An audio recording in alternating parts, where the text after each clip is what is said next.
This is the editing room of a scholar, a professor of philosophy. His name is Huston Smith.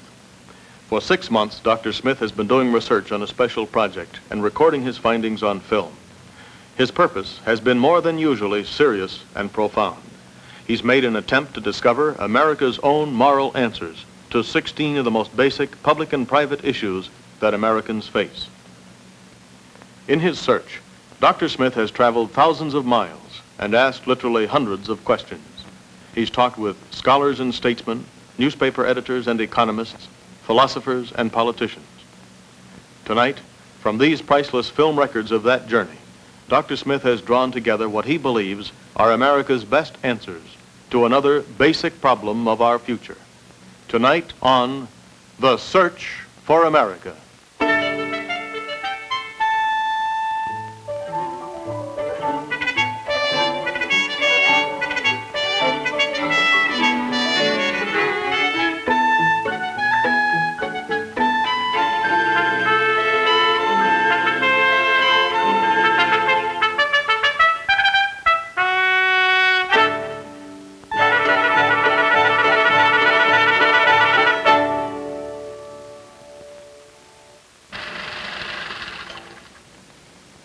I'm Huston Smith. The object of our search tonight is American education. The question, what should we be teaching our children and how should we be teaching it?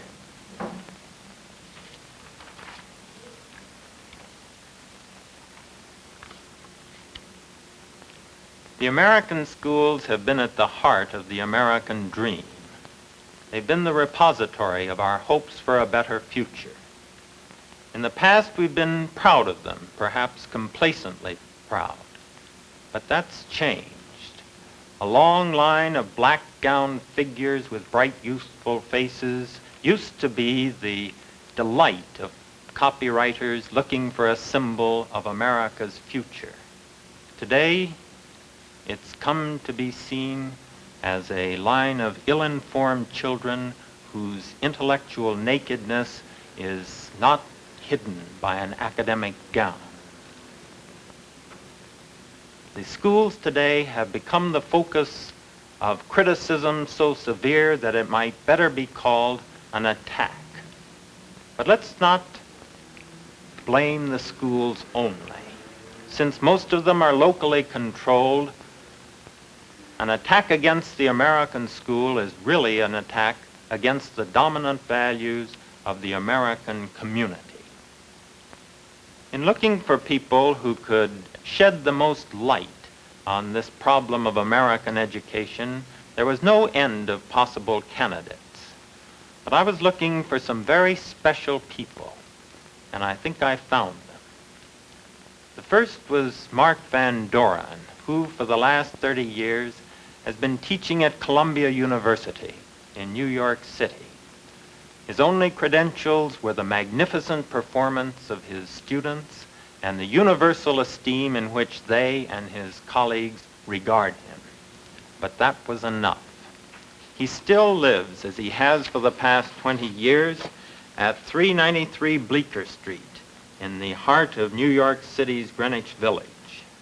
It's a pleasant neighborhood, but the harsh realities of city life are never far away, an appropriate setting for the man I was about to meet. Mr. Van Doren, do you think that American education is in good shape? No. Why not? Among young people these days, I observe a tendency to pretend to be more ignorant even than one is. Yes. My son Charles, who you know was on television about a year ago, yes, and answered questions in the quiz program successfully for 15 or 16 weeks, was amazed by the correspondence that poured in on him, and I saw some of that correspondence from teachers and parents and even girlfriends of boys, all of whom said that they were very happy to see that there was a young man who knew something and didn't seem to be bothered by it, actually seemed to be happy with his knowledge. A number of girls wrote and said they wished they knew any boys who weren't ashamed of knowing something. Mr. Van Doren, what specific steps do you think should be taken to improve American education? I think our students could learn a great deal more and learn it faster than they do now. That means that we must work them harder, have less pity on them. Well, certainly somewhere along the line, Mr. Van Doren, every student reaches a point at which it makes no sense for a society to carry it further in its full-time education. Now, what point do you think this is for most students? Do you think, for example, that every young American man and woman should go through high school? Oh, yes, I think everyone should go through college. Everyone should go through college. Yes, that's an ideal statement. There might be a certain number who couldn't possibly do it, but we should make every effort to take every student as far as he can go, and not be too sure that we have discovered his limit before we really have. There are famous cases of students who became good only when they were juniors in college, for instance. I've seen that myself as a college teacher. A student just wakes up when he's 21 years old. Now, a system that put him out 4 or 5 years before that would have made a mistake. You have spoken of your dissatisfaction with many things in American education.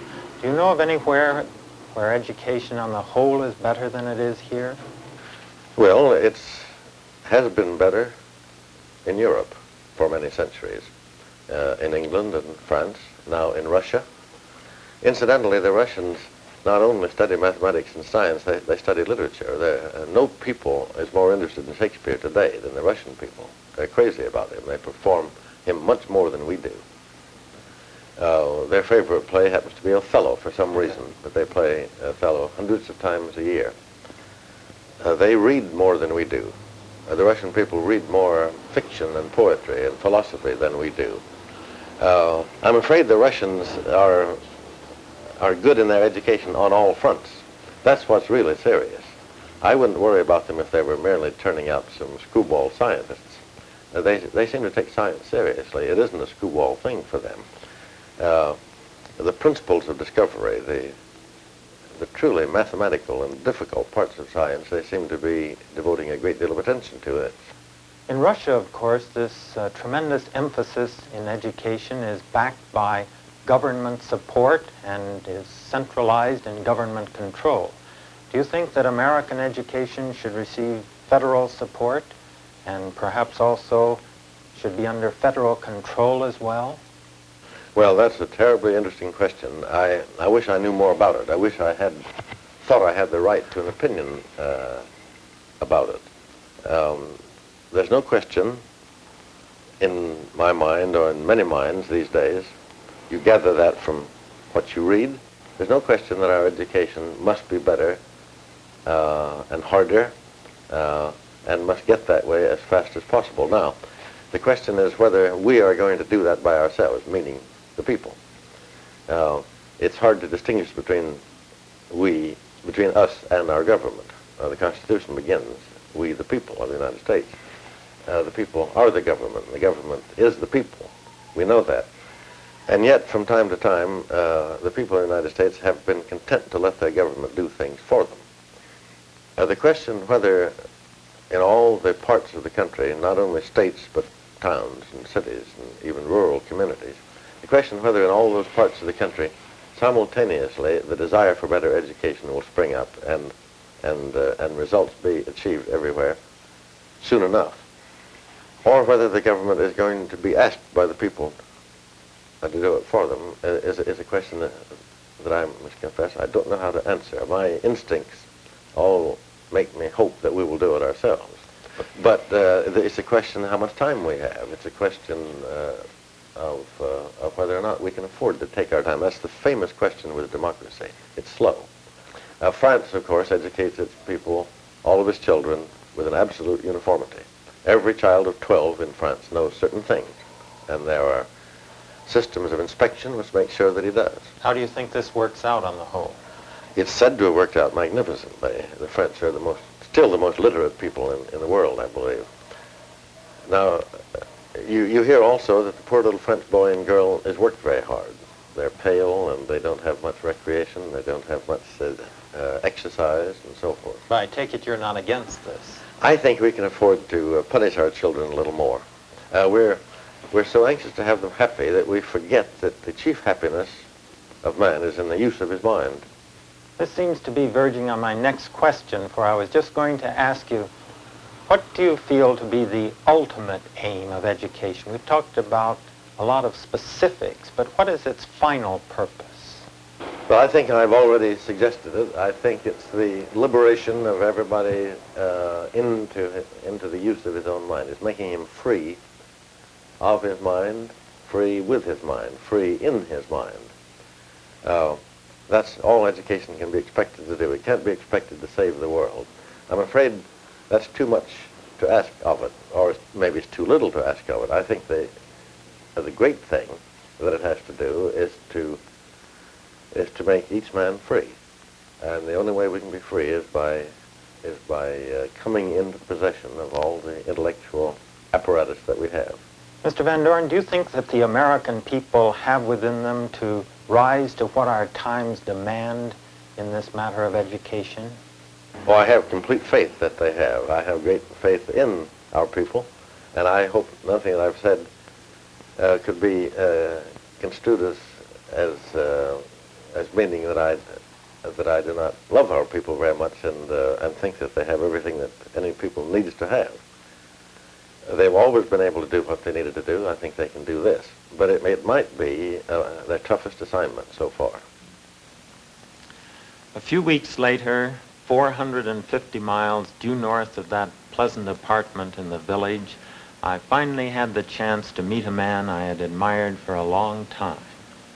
He was William Ernest Hocking, a former colleague of James and Royce and Santayana and Whitehead at Harvard, and I think it's fair to say, Dean today of America's living philosophers.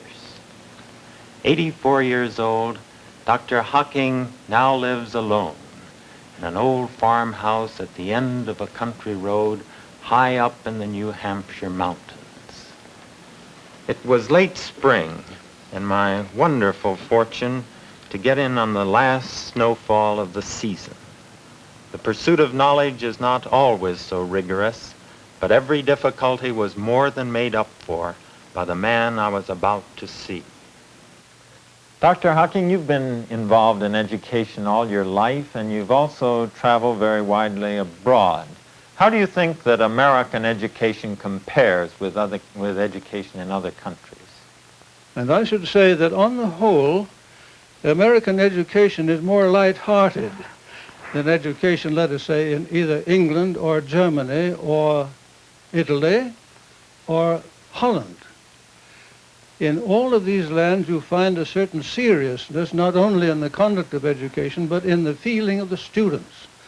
Why do you think it is that American students take education less seriously than European students do? It has a great deal to do with our extraordinary American good fortune, and something to do with the feeling that things ought to come our way without paying the price.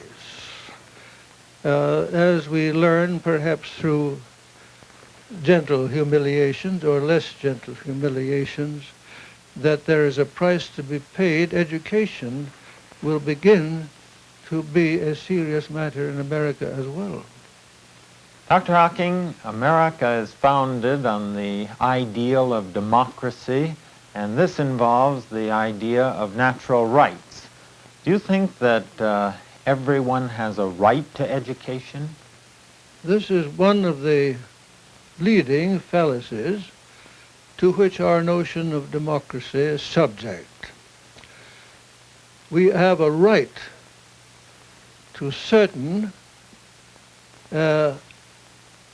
self-expressions because of our nature. But education is not a form of expression which belongs to our nature. It isn't like the right to breathe. It isn't like the right of liberty in the sense that one has a right to exercise those human functions which belong to the mature individual. The right to an education might exist if education were something to be received as a commodity or to be used. But education is not a commodity. It cannot be transferred. Education, on the whole, I should say, is an entering into our heritage as human beings. It's a foreshortening of the journey of the human race from primitive times to the present state of civilization. That foreshortening of the journey is something which it is itself a journey. And it's a journey which must be undertaken with a sense of its gravity and a sense of the necessity, of its necessity to our own full maturity, to take our fair part in the contemporary world. Dr. Hocking, do you think that education should follow the student's interests? Interest is important, but it isn't there until it is touched. The student hasn't any ready-made fund of interest which has to be consulted. The thing is that every child has an intellectual appetite until it is destroyed. The intellectual appetite is a readiness to be interested in anything that deserves interest. And the thing that we have to bring to children is not a consulting of their interest as something ready-made, but it is to elicit an interest in those things which we know are capable of arousing interest and should be, and in which he wishes to be interested, if they present it by somebody who cares. The trouble is that the children need to be convinced. And they're unconvinced because these things are presented in a namby-pamby way, but people are themselves relatively indifferent. Consequently, the hidden fire doesn't emerge. Interest is only another name for fire. It's only another name for zest. And it implies that the children are ready for difficulties. The students want difficulties. They want the hard things. We don't believe that. It's just a characteristic of youth. It craves difficulty if it believes that the difficulty is worthwhile. You think our American educational system on the whole is too soft, then?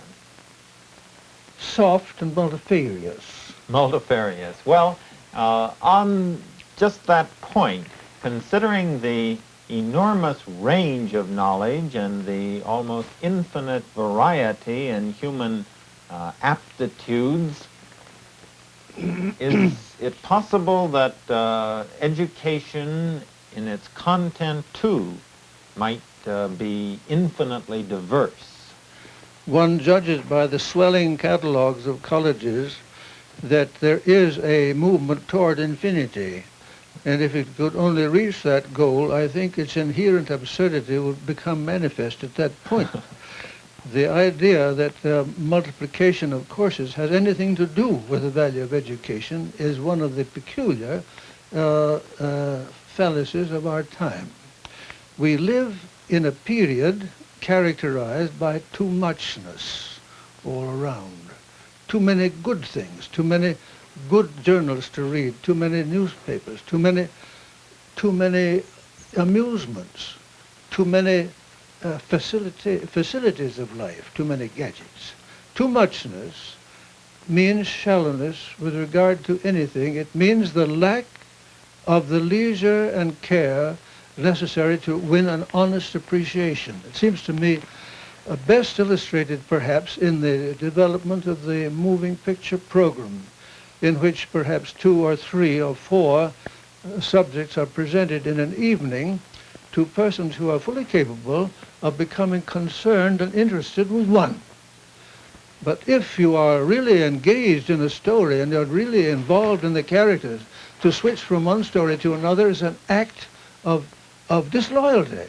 Violence, maybe. Violence, which is an act of violence to the need of the soul to meditate on whatever is valuable. Now this calculated disloyalty, as though muchness were somehow going to increase the capacity of the human being, is an educational. It's an educational misdemeanor. I won't say an educational crime. Its motives are good, but it's an entire fallacy. And what we've got to do is to cultivate the virtue of paucity in what we offer and what we put before students for selection. Now, by this virtue of paucity, you mean that there are some manageable number of subjects which are essential to education? There are some essentials. There are some topics and themes for which there is no substitute. No substitute. And the whole doctrine of equivalence, which has honeycombed this immense array, choosing here and there a program which would be equivalent to some other program. That is one of the most pernicious fallacies of contemporary education. What are these subjects for which we should accept no substitutes? One may consider education in this light of a recapitulation of the race's acquisitions, which growth. And if one considers that the growth of the present civilization has been through a struggle for mastery of some inherent difficulties in the situation of life, one is on the way to singling out certain essentials without which no one today can be called an educated man.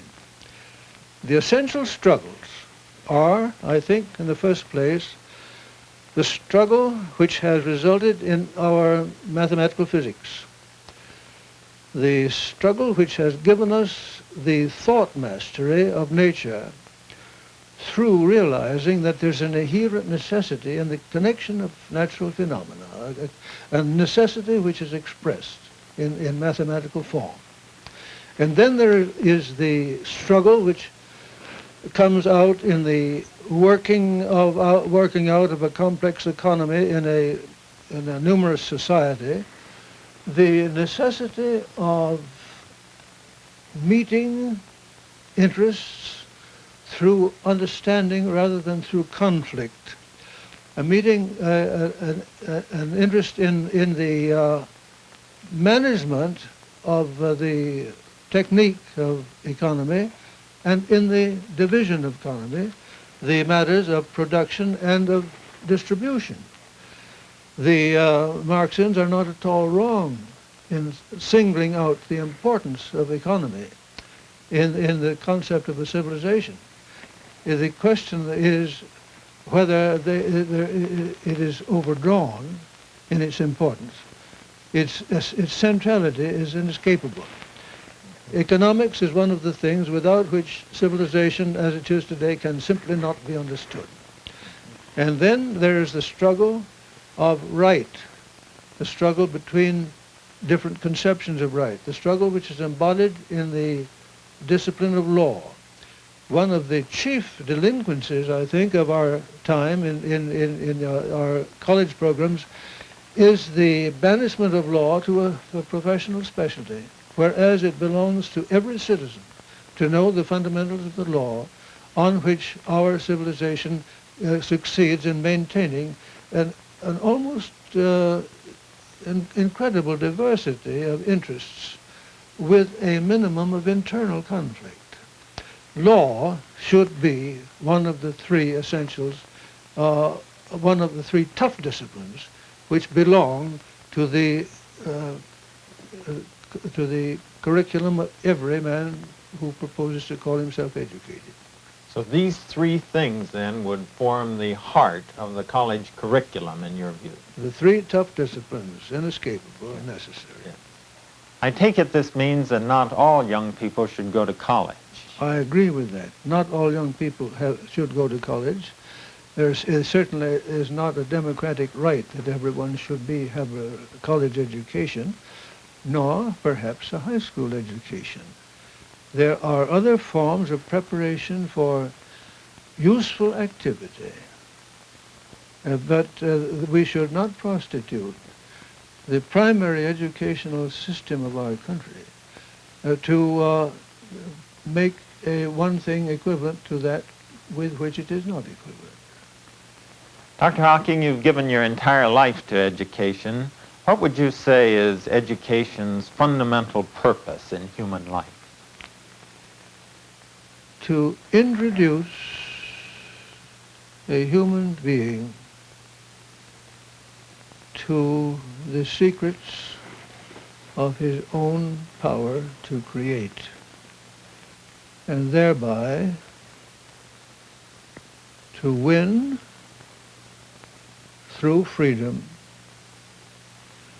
and through suffering if necessary, the will which is inseparable from all greatness, the will to create, to suffer in creation, the will to suffer in creation. Unless we have that will to suffer in creation, we are unworthy to take our part in the travail of humanity.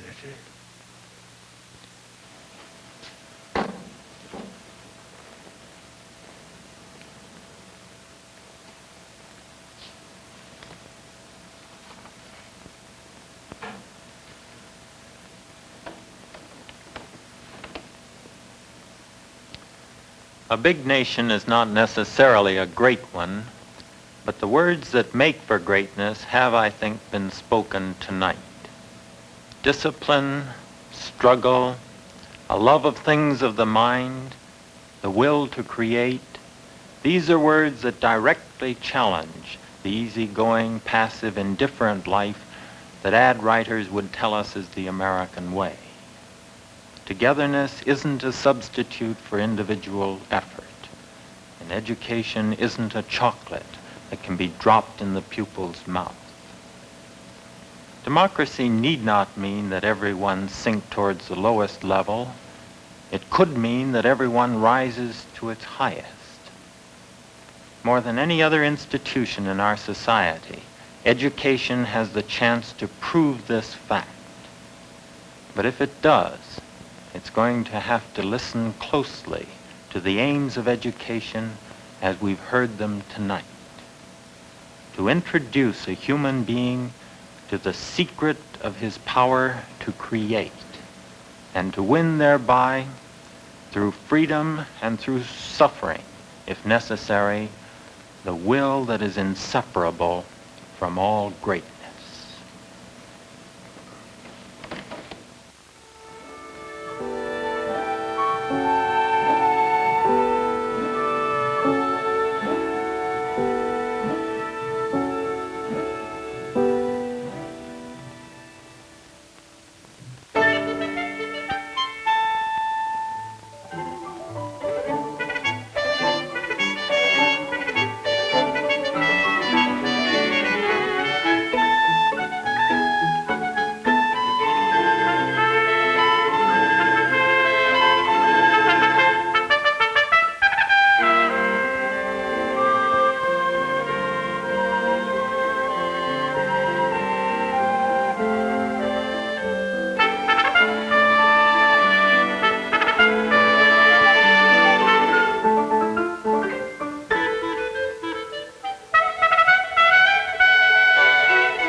This is National Educational Television.